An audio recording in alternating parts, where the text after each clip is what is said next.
وما هم بضارین به من احد الا باذن اللہ۔ یہ بڑی ایک دلاسا دینے والی آیت ہے۔ مطلب یہ آیت آپ آج سمجھ لیں، ہو سکے تو اسے یاد کر لیں۔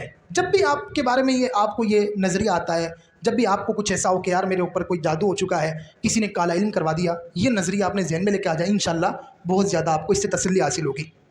دیکھیں جادو کے حوالے سے تو یہ عقیدہ، یہ بات یاد رکھیں کہ جادو جو ہوتا ہے یہ برحق ہے، مطلب یہ ہوتا ہے، اس کا وجود ہے۔ ہم یہ نہیں کہہ سکتے جادو وادو کوئی چیز نہیں ہے، ایسا نہیں ہے، جادو ہیں، اور جادو کی مذمت میں احادیث بھی موجود ہیں۔ تو یہ بات تو یاد رکھیں کہ جادو جو کروایا جاتا ہے، کالا جادو ہو، ان کی تاثیر تو ہیں، ان کی تاثیر سے انکار نہیں کیا جا سکتا۔ اچھا، یہاں پر قرآن پاک میں اللہ نے ارشاد فرمایا وما هم بضارین به من احد الا باذن اللہ۔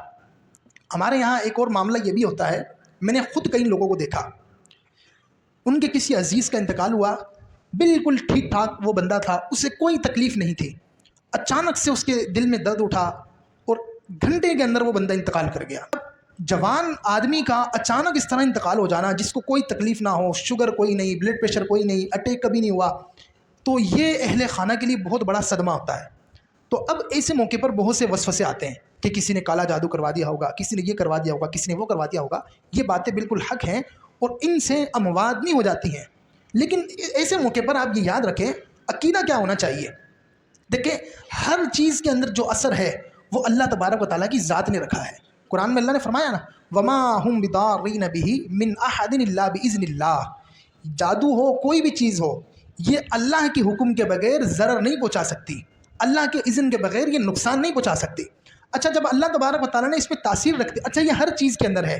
آپ پانی پیتے ہیں، پانی سے آپ کی پیاس ختم ہو جاتی ہے، تو پانی کے اندر پیاس بجھانے کی جو تاثیر ہے یہ اللہ نے رکھی ہے۔ اگر کوئی شخص پانی پیتا رہے اور اللہ یہ تاثیر ختم کر دے، وہ پورا سمندر بھی پی جائے، اس کی پیاس نہیں بجھے گی۔ حضرت امام علی مقام امام حسین رضی اللہ تعالیٰ عنہ، آپ کی شہادت کے بعد کے جو واقعات بیان کیے گئے، وہ واقعات آپ کتابوں کے اندر پڑھیں۔ وہ یزیدی لشکروں کے اندر کچھ لوگ ایسے بھی تھے کہ ان پر یہ عذاب اترا کہ وہ پانی پیتے تھے لیکن انہیں پانی پیاس نہیں بجھاتا تھا۔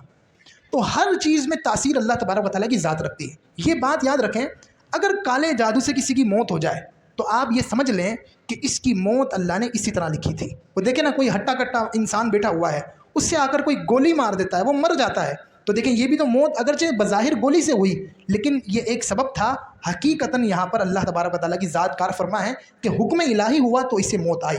تو یہی معاملہ جادو کے اندر بھی ہوتا ہے جو ہے۔ ایک اور آخر میں یہ بات یاد رکھیں، پوائنٹ یاد رکھیں، ہم ہر چیز کو جادو کی طرف لے جاتے ہیں۔ دیکھیں یاد رکھیں، جو تعویذات ہوتے ہیں، عملیات ہوتے ہیں، ان سے جادو کا توڑ تو ہوتا ہے، اس کا کوئی وہ نہیں ہے، کوئی اس کا انکار نہیں کرتا، حدیثوں سے ثابت ہے۔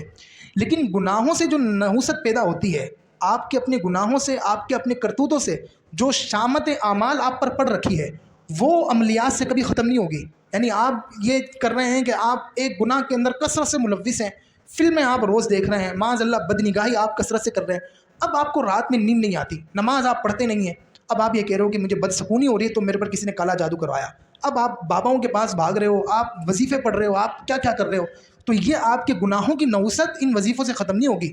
اس نحوست کو ختم کرنے کے لیے آپ کو گناہوں کو چھوڑنا پڑے گا۔ ایک مرتبہ جب بھی کوئی ایسا معاملہ ہو نا، تو اس پر غور کرا کریں کہ یہ بدسکونی جو ہمیں مل رہی ہے، تو بدسکونی جو آ رہی ہے، یہ ذہنی طور پر جو ہم ٹینشن میں رہتے ہیں، آخر اس کی وجہ کیا ہے؟ تو جب اس وجہ پر غور کریں گے تو انشاءاللہ العزیز آپ کو جو ہے وہ بہت زیادہ معاملات آپ کے آسان ہو جائیں گے۔